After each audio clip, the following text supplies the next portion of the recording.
Hello everyone. Class 8 की third video है ये। और आज जो टॉपिक हम पढ़ने वाले हैं वो है कंपनी ऑफिशियली बिकम नवाब। नवाब नहीं बनी थी वो, नवाब जो भी बनी थी वो बेचारी नवाब, बेचारे नवाब बोल नहीं पा रहे थे, नवाब बन रहे थे। ठीक है, तो बैटल ऑफ प्लासी हो चुका था, बैटल ऑफ बक्सर हो चुका था। दोनों में जो नवाब थे बंगाल के, अवध के, ये मिलके इन्होंने बक्सर की लड़ाई लड़ी थी और ये हार चुके थे, बहुत अच्छी तरीके से हारे थे। तो अब कंपनी के पास पूरा मौका था कि ये नवाब बन सके और पूरे बंगाल को अपने अंडर कर सके।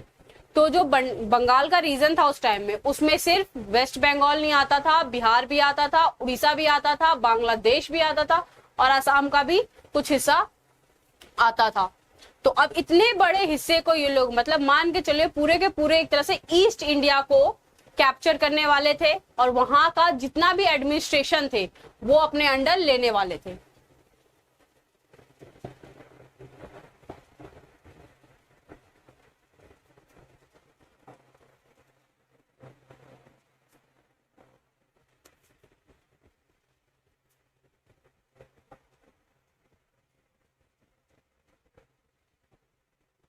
अब क्या हुआ 1764 में, जो रॉबर्ट क्लीव है, रॉबर्ट क्लीव के बारे में हमने पढ़ा था ना, जब बैटल ऑफ प्लासी स्टार्ट होने वाली थी तो इनको मद्रास से बंगाल भेजा गया था, जो भी कॉन्फ्लिक्ट हो रहे थे नवाब के बीच में और कंपनी के बीच में उसे सॉल्व करने के लिए। फिर इन्होंने वॉर लड़ी और फिर ये जीत गए।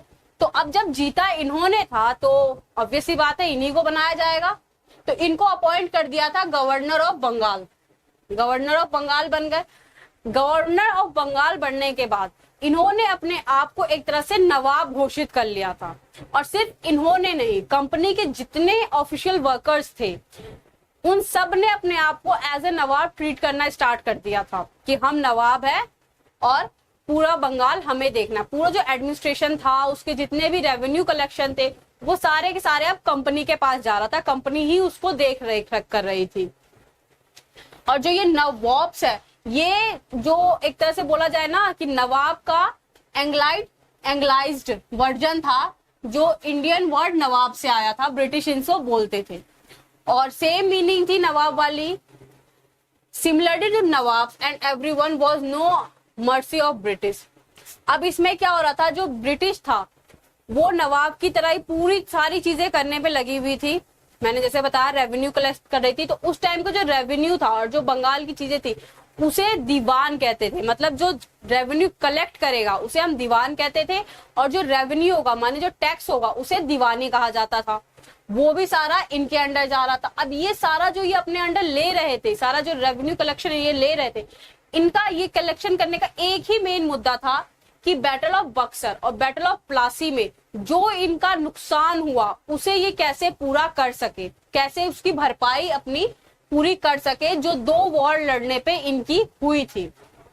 तो यहाँ जब ये लोग बन गए, अब इनके पूरा बंगाल इनके अंदर आ गया और जो इनकी चाहत थी वो रुकी नहीं, इनकी चाहत बढ़ती चली। अब ईस्ट इंडिया तो इनके पास था ही, ये आगे बढ़ना चाहते थे, इंडिया के और भी हिस्सों पे अपना कब्जा करना चाहते थे और अपना जो भी ट्रेड था उसको एक्सपेंड करना चाहते थे।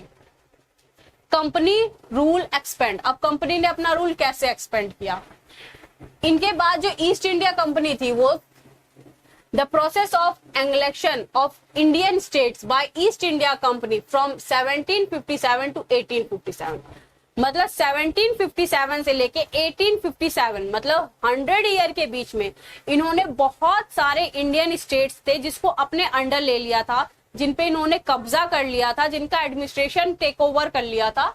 सिर्फ 100 साल के अंदर इन्होंने लगभग पूरे के पूरे इंडिया को कर लिया था। अभी तक हम पढ़ चुके हैं कि इन्होंने बंगाल को कर लिया, मतलब ईस्ट इंडिया इनके अंडर आ चुका है। अब ये सारी चीजें ये अपने अंदर लेते कैसे थे, कुछ में तो ये कंपनी जाके मतलब बात करते थे, देखते थे, हो जाता था, धीरे धीरे करके कब्जा कर लेते थे। और कुछ में ये ऐसा करते थे कि मिलिट्री अटैक कर देते थे, लड़ाई लड़ते थे और वो अगर हार गए तो उनसे उनकी पूरी पावर छीन ली जाती थी। हराने का तरीका भी इनका बहुत अच्छा था, जो उसका राइवल होता था उसको सपोर्ट करते थे। ये पहले राइवल को सपोर्ट करके मेन लीडर को हटाया, फिर बाद में राइवल तो था ही नहीं उतना पावरफुल, उसको तो इन्होंने सपोर्ट किया था, तो राइवल को भी ये लात मार के हटा देते थे और फिर पूरा कब्जा ले लेते थे। After battle of Buxar the company appointed residents in Indian state. फिर जब बैटल ऑफ बक्सर होगा तो कंपनी ने बहुत सारे जो रेजिडेंट्स थे, मतलब बहुत सारे लोगों को इंडियन स्टेट में अपॉइंट करना स्टार्ट कर दिया। The company force the state into a subsidiary alliance and the king had to put an army of British. अब जो कंपनी थी वो सारे स्टेट्स में जा रही थी, जहां पे भी ये ट्रेड करती थी वहां के किंग से बात करती थी और उनको कहती थी कि आपको हमारा सब्सिडरी अलायंस बनना पड़ेगा, मतलब आपको हमारे हिसाब से हमारी कंडीशंस फॉलो करनी पड़ेगी। और अगर कंडीशंस फॉलो नहीं करोगे तो क्या होगा, बंगाल के साथ जो हुआ वही आपके साथ भी होगा। In case of non payment to the army the nawab और the king had to give some part of it territory. अब जो ये अपनी आर्मी को किसी भी स्टेट में रखवाते थे उनको पेमेंट भी चाहिए होगी। अगर किसी नवाब ने और किंग ने इनकी आर्मी को पेमेंट नहीं दिया तो ये उस स्टेट का कुछ हिस्सा, कुछ टेरिटरी ले लेंगे। The nawab of Awadh and the Nizam of Hyderabad were forced to cede territories and accept the subsidiary alliance. ऐसे ही इन्होंने अवध के नवाब को और निजाम जो हैदराबाद के थे इन दोनों को फोर्स करके अपना सब्सिडरी अलायंस एक्सेप्ट करने पे मजबूर कर दिया। ऐसे कर करके इन्होंने कुछ अपने हिस्से लिए। अब जो कुछ ऐसे भी हिस्से थे जिनके लिए इनको लड़ाई करनी पड़ी उनके बारे में पढ़ते हैं। तो मैसूर जो अभी केरला में आता है, तो मैसूर का हिस्सा माने साउथ इंडिया को कैप्चर करने के लिए इनको 4 लड़ाइयां लड़नी पड़ी थी टीपू सुल्तान के साथ, जिन्हें हम कहते हैं एंग्लो मैसूर वॉर। ठीक है, तो टीपू सुल्तान और टीपू सुल्तान के जो पापा थे हैदर अली, इनके साथ इन्होंने लड़ाइयां लड़ी थी और उन लड़ाइयों को कहते थे हम लोग एंग्लो मैसूर वॉर।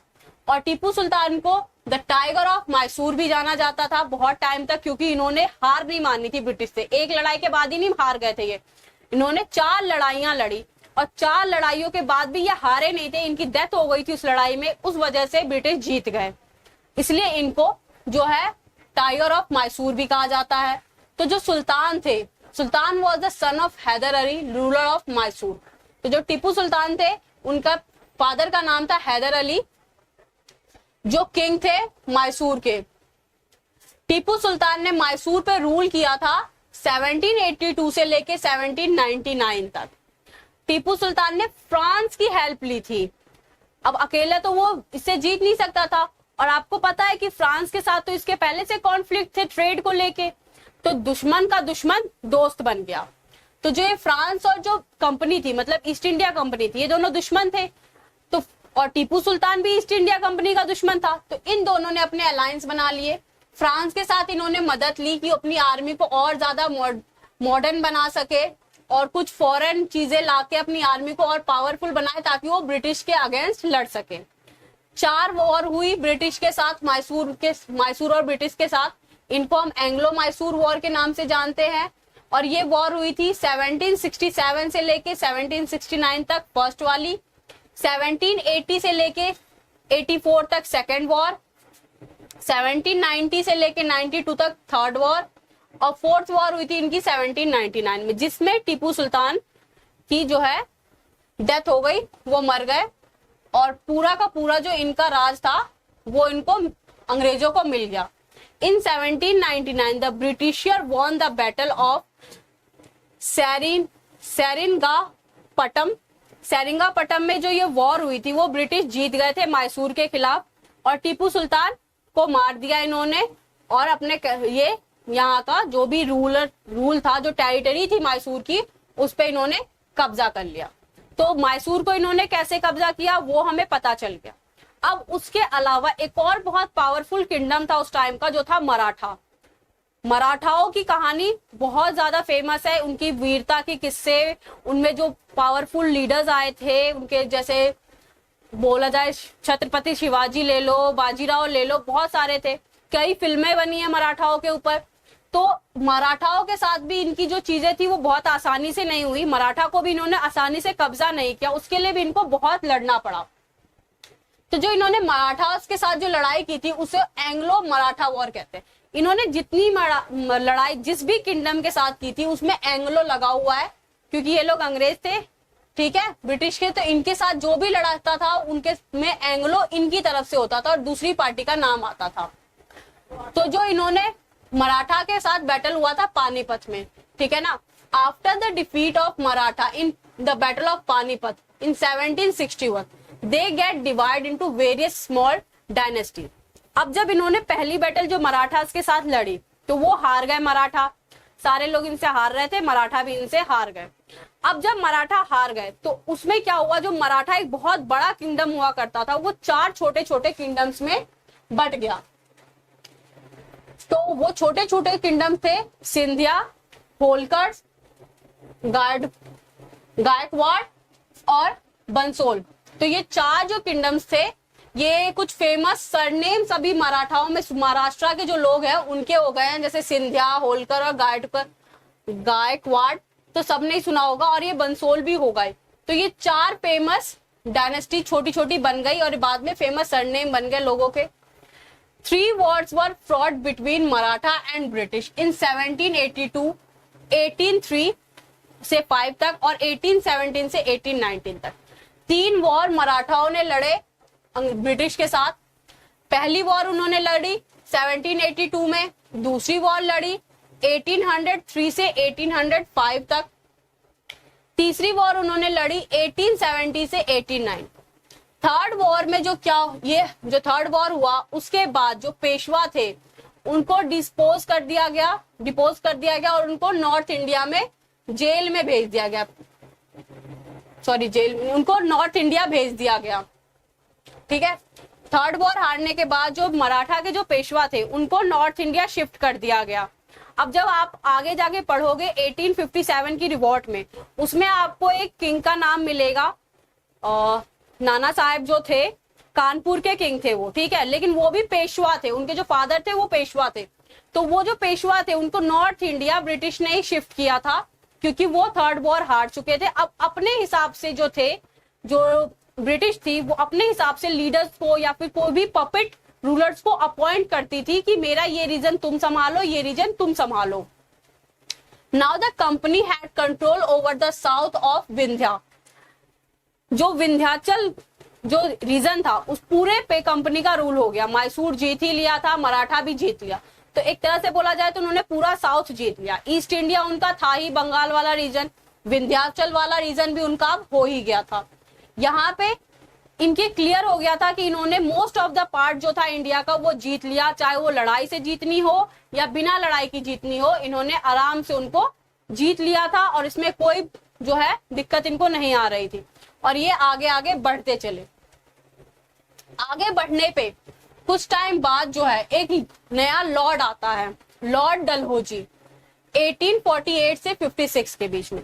अब जो ये लॉर्ड डलहौजी के बारे में इसमें क्यों दिया हुआ है, लॉर्ड डलहौजी के बारे में इसलिए दिया हुआ है कि जो लॉर्ड डलहौजी थे ये एक रूल लेके आए थे, नया रूल लाए थे। अब उस रूल के वजह से लीडर्स पे क्या असर पड़ रहा था, नए किंगडम्स पे क्या असर पड़ रहा था, वो चीज हम इस वीडियो में या फिर इस टॉपिक में जानेंगे।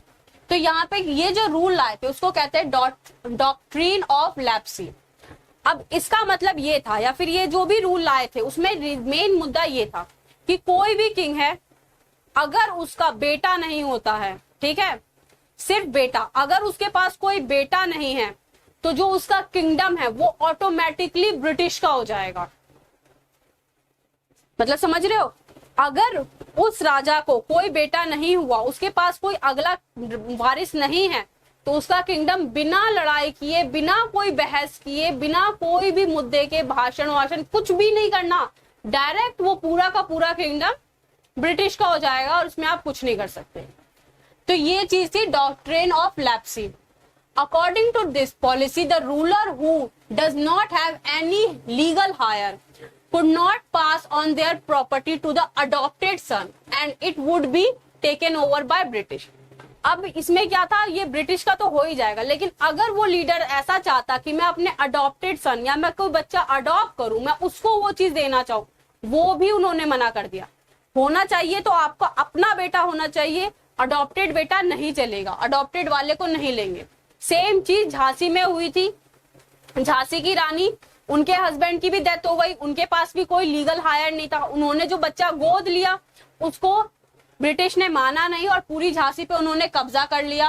और ऐसा ही सिर्फ झांसी के साथ नहीं, बहुत सारे किंगडम के साथ हुआ, सातारा के साथ हुआ 1848 में, संबलपुर के साथ हुआ 1850 में, झांसी के साथ हुआ 1854 में, और उदयपुर के साथ हुआ 1852 में, नागपुर के साथ 1853, अवध में 1857। अब जब ये अवध के साथ 1857 में हुआ और इतने सारे किंगडम्स के साथ हो रहा था, तो अवध और झांसी ने मिलके 1857 की रिवॉल्ट में पार्टिसिपेट किया था इसी के खिलाफ।